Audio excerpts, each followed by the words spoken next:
තෙරුවන් සරණයි. සුපුරුදු පරිදි ටික දිනක් ගත වූවායින් පසුව ඔබ සැමට වෙනස්ම විදියකට තමයි අදින් පසුව මා මේ ධර්ම කතිකාවේ යෙදෙන්නේ. මම ජයසිරිපුර ධම්මදීපා මෙහෙණින් වහන්සේ. ජීවිතේ හරි වෙනස්ම විදියකට වෙනස් වෙමින් කාලය ගත වෙගෙන යනවා. ඒත් සමගම අපි හැමෝම වියපත් වෙනවා. හැම වෙලාවකම මතකයේ තබා ගන්න මේ සිදුවන වෙනස් වීම හැම දිනාටම වේදනාකාරී බව. නමුත් හිතන්න ඔබට අයිති නැති තැනක අයිති නැති දේවල් පසුපස හඹාගෙන යාම තරම් වේදනාකාරී කිසිම දෙයක් නැති බව.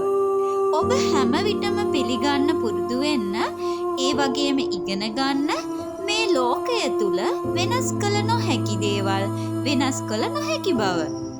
කිසිම කෙනෙකුට තවත් කෙනෙකු තුල බලෙන් රැඳී සිටිය නොහැකි බවත්. ඔබට අවශ්‍ය අය බලෙන් තබා ගැනීමට නොහැකි බව. හරිම සරලයි. නිදහසේ ජීවත් වෙන්න හුරු වෙන්න. වඩාත්ම වැදගත් වන්නේ ඔබ ඔබටම ආදරය කිරීම. සැහැල්ලුයි එතකොට ජීවිතේ. එපා වීමක්, මානසික වදයක් මේ මොකුත්ම නැහැ.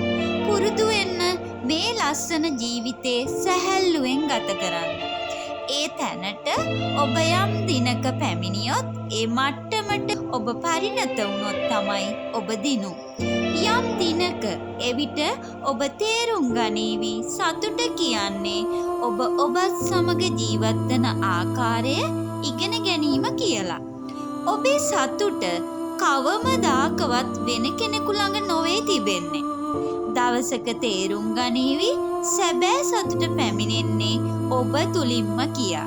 එවිට අපි සදාකාලික සතුට හිමි අයෙකු වේවි.